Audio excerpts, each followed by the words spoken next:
तो आज हम लोग पढ़ेंगे श्लोक 10वें अध्याय का श्लोक नंबर 7। बहुत ही सुंदर श्लोक है। एतां विभूतिं योगं च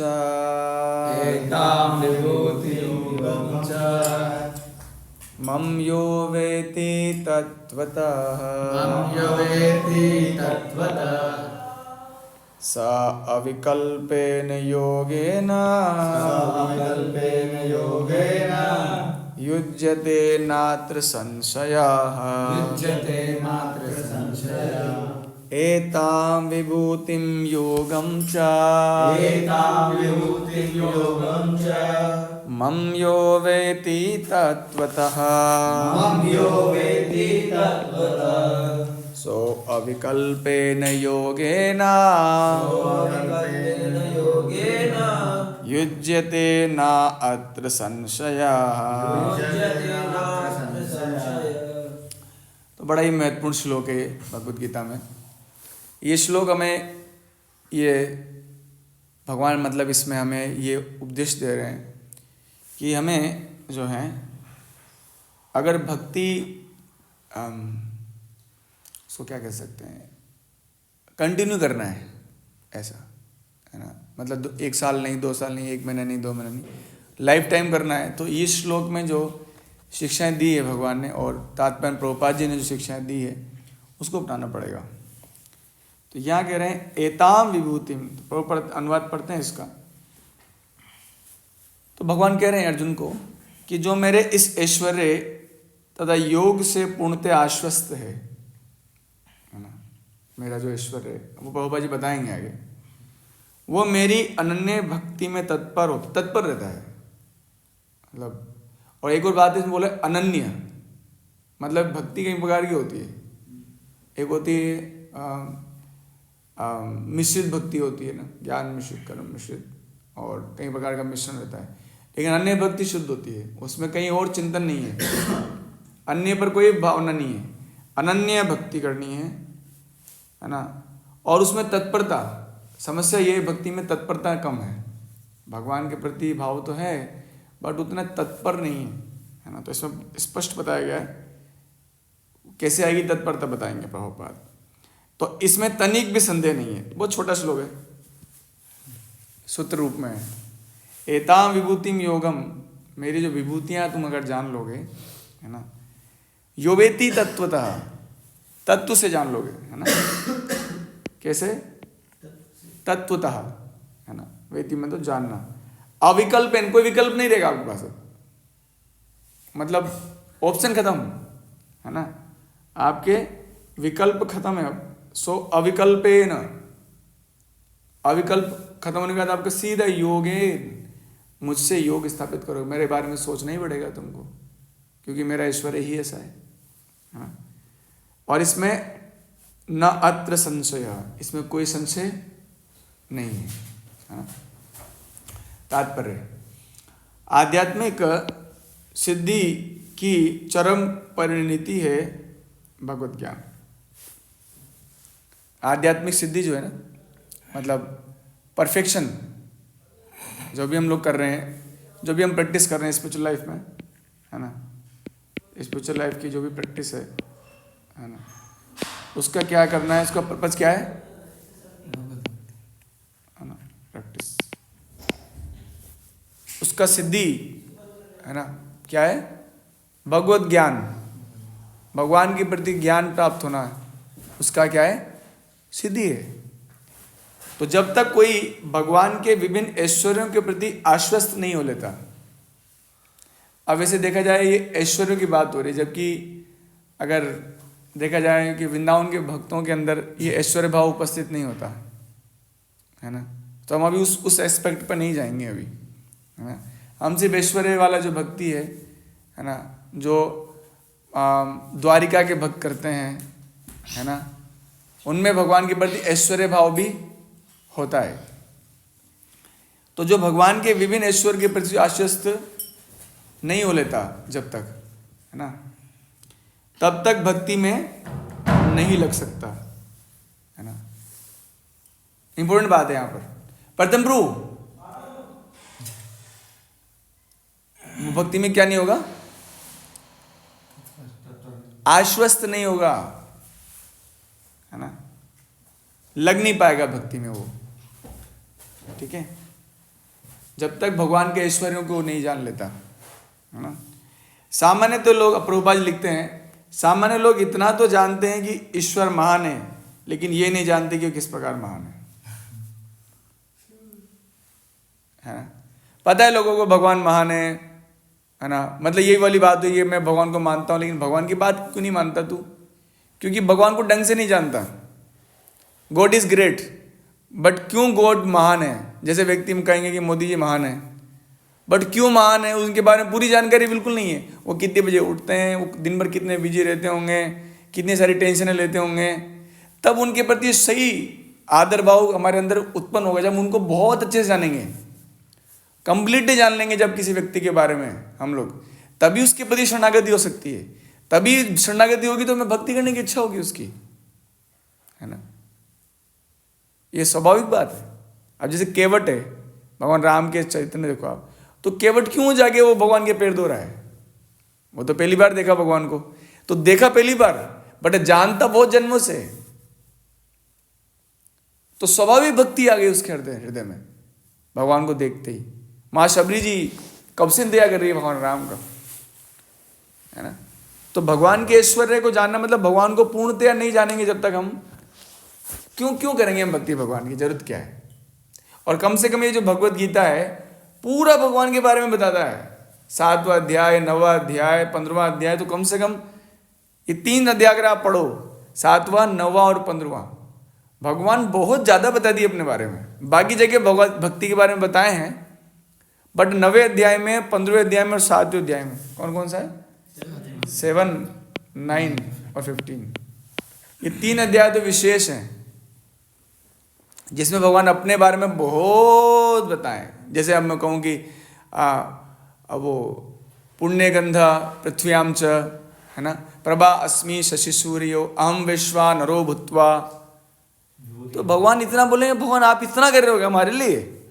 अहम सर्वस्व प्रभवो, या फिर ये सर्वस्व चाम हृदय संविष्टो, तब हम आश्वस्त होंगे, अरे मैं कितना बेवकूफ हूं, जो मुझे इतना प्यार कर रहा है, जो मेरे लिए इतना लगा हुआ है, मैं उसकी तरफ मेरा ध्यान नहीं है, और पागल हूं मैं एकदम। हालांकि प्रेम करना हमारा स्वभाव है, लगाव करना, चिंतन करना हमारा स्वभाव है, लेकिन गलत जगह लगाने से ही समस्या है, वही समस्या हमारे जीवन में ऐसा। तो यहां पर उसका विस्तृत विवरण दिया गया है।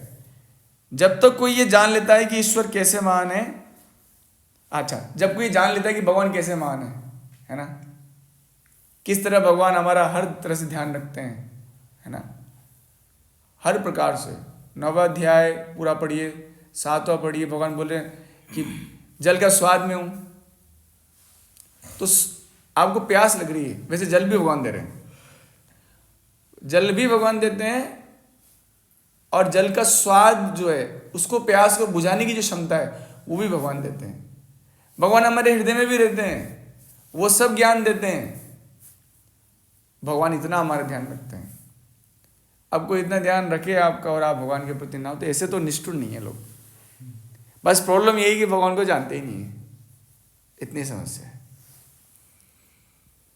तो सहज ही शरणागत होकर भगवत भक्ति में लग जाता है। सहज मतलब बिना कोई आर्टिफिशियल एफर्ट के, इजीली वो भगवान के भक्ति में लग जाएगा, उनकी सेवा में लग जाएगा। भगवान के ऐश्वर्य को ठीक से समझ लेने पर शरणागत होने के अतिरिक्त कोई अन्य विकल्प नहीं रह जाता। स्वाभाविक बात है ना। मतलब मैं तो कई बार कहता हूँ भगवान हमारे लिए ऐसे हैं जैसे पता भी लगने नहीं दे रहे और वही कर रहे हैं सब। बड़ी आश्चर्य की बात है, पता भी नहीं लगने दे रहे हमको। मैं हृदय में बैठा हूँ, तुम्हारा सब कुछ, तुम्हारे डाइजेशन में करता हूँ, भोजन में देता हूँ, चांदनी चांद के रूप में तुमको सब्जियों में स्वाद में भरता हूँ, सूरज के रूप में प्रकाश समय में देता हूँ, और तुम रात को मैं सुलाता भी हूँ, भुला विस्मृति दे देते हैं, और सुबह तुम जैसे उठते हो तो याद दिलाते हो तुमको क्या क्या करना था, इतना कुछ। और हम उनको याद भी नहीं करते। ये तो मैं 2-4 ही पॉइंट बोला हूँ, अभी तो 7 और 9 और 15 अध्याय पढ़िए। ऐसा वास्तविक ज्ञान, ये जो ज्ञान है वो कहाँ से मिलता है? भगवत गीता, भागवत और ऐसे ही ग्रंथों से प्राप्त करता है। अब यहाँ पर एक प्रश्न है, क्या है? एक प्रश्न जो लोग पूछते हैं, जानते हैं क्या?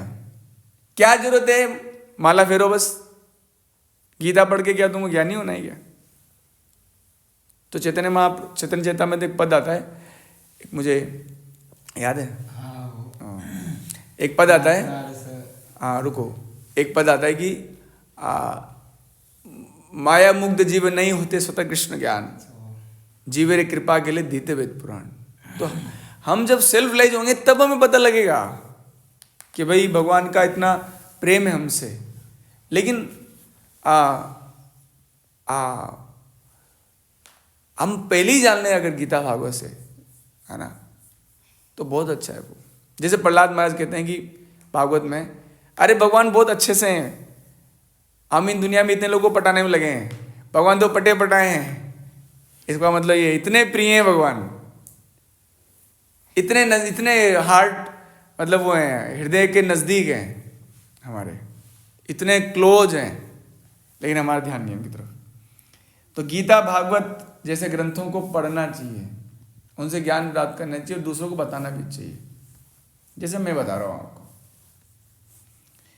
इस ब्रह्मांड के संचालन के लिए विभिन्न लोकों में अनेक देवता नियुक्त हैं। भगवान, बताओ अपने लिए भगवान क्या नहीं करते? हम लोगों के लिए भगवान जो है मतलब वैकेंसी निकालते हैं देवताओं को अपॉइंट करने के लिए, उनको चलाते हैं। मेरे भगवान बोलते हैं मेरे वजह से सूरज घूम रहा है, मेरे वजह से हवा चल रही है ना, हमारा पालन पोषण करने के लिए। और क्या भगवान क्या मतलब है? और संचालन के लिए जिसमें ब्रह्मा, शिव, चारों कुमार, अन्य प्रजापति प्रमुख है। ब्रह्मांड की प्रजा के अनेक पितामह भी हैं और ये सब भगवान कृष्ण से उत्पन्न हैं, सब कृष्ण से आए हैं, सब कुछ। ये बहुत डिटेलिंग है वैसे, है ना। अहम सर्वस्य प्रभो, गीता भगवान कहते हैं, मुझसे ही सब कुछ आया है। भगवान कृष्ण समस्त पितामहों के आदि पितामह हैं। मतलब कहां से है हिस्ट्री तो हमको पता भी नहीं। ये रहे भगवान के कुछ ऐश्वर्य। जब मनुष्य को इन पर अटूट विश्वास हो जाता है तो अत्यंत श्रद्धा समेत संशय रहित होकर कृष्ण को स्वीकार करता है और भक्ति करता है। तो हम लोग भक्ति क्यों नहीं कर पा रहे? ठीक से यहाँ बताया गया है, श्रद्धा कमजोर है। एक तो क्या है? श्रद्धा, श्रद्धा कमजोर है हमारी। दूसरा संशय है, एक तो क्या कम है? श्रद्धा, और दूसरा क्या है हमारे अंदर? संशय। तो इन दोनों में समय लगता है ना। समय होते होते श्रद्धा डेवलप होती है। श्रद्धा के ऊपर एक श्लोक है 9वें अध्याय में 3रे श्लोक में कहते हैं कि श्रद्धा उत्पन्न होता है भक्तों के संग से। आप देखिए हम लोग 3-4 साल पहले कैसे थे और अब कैसे हो गए? क्या हो गया इसमें 4 साल में? अब हम भक्तों के बिना रहना नहीं चाहते। श्रद्धा डेवलप हो गई है भक्तों के साथ रहते रहते रहते। और कुछ संशय तो हमारे चले गए, कुछ रह गए हैं, तो धीरे धीरे जाएंगे। संशय जो होता है वो धीरे धीरे भक्ति से ही जाता है। जैसे श्रीमद् भागवत में बताया गया ना, वहाँ से चालू होता है। 5 स्टेप हैं। यस, भगवान की प्रेमा भक्ति में रुचि बढ़ाने के लिए इस विशिष्ट ज्ञान की आवश्यकता है। कृष्ण की महानता को समझने में उपेक्षा भाव ना रखें। भगवान किस प्रकार से महान, इसलिए ऐश्वर्य की लीलाएं भी पढ़नी चाहिए, है ना। हमारे लिए तो और रस भरी कथाएं तो हम सुनते हैं। वैसे अगर देखा जाए तो भगवान के ने अपने वृंदावन की लीलाओं में भी ऐश्वर्य दिखाया है ना। लेकिन सबसे भगवान का सबसे बड़ा एस्पेक्ट है उनका माधुर्य, या उनका जो प्रेम है ना, भगवान का भक्तों के प्रति और भक्त का भगवान के प्रति, वो सबसे आकर्षण करने वाला वस्तु है, ऐसा जो कहीं और नहीं मिलता, किसी इस जगत में नहीं पाया जाता। तो प्रभुपाद कह रहे हैं कि भगवान की महानता को समझने में उपेक्षा भाव न बढ़ते हैं, क्योंकि कृष्ण की महानता को जानने पर ही एकनिष्ठ होकर भक्ति की जा सकती है। भगवान की मतलब हम सोचेंगे चलो ठीक है, भगवान कृष्ण भगवान है, उन्होंने सब दुनिया के लिए किया, बट हमारे लिए क्या किया, ऐसा मन में आता है ना। तो हमारे लिए तो बहुत कुछ किया, बस हमें पता नहीं है ना। भगवान ही पालन कर रहे हैं हमारा, बस लोगों को पता नहीं। इतना सा पढ़ लो, भगवान ही क्या कर रहे हैं, हमारा पालन कर रहे हैं, पालन करता है वो हमारे मित्र हैं। तो भगवान ने तो हैंडशेक आगे बढ़ा रखा है हमारी तरफ, बट हम ही हाथ पे हाथ पकड़े हुए बैठे हुए, नहीं नहीं नहीं ऐसा। तो जितना हम लोग शास्त्रों को पढ़ेंगे, वहाँ से हम थोड़ा बहुत ज्ञान प्राप्त करेंगे, भले थ्योरेटिकली क्यों ना हो, बचे रहेंगे भक्ति में, ऐसा स्पष्ट। वापस पढ़ते हैं श्लोक को। एतां विभूतिं योगं च मम यो वेति तत्त्वतः।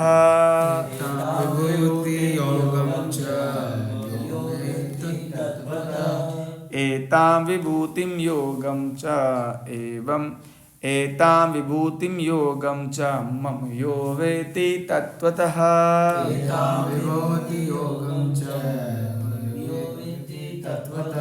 सो अविकल्पेन योगेन युज्यते नात्र संशयः।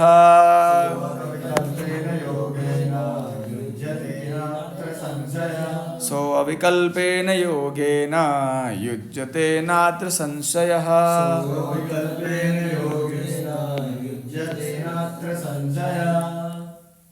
भगवद गीता की, श्री प्रभुपाद की। आपको सब वक्त प्रणाम।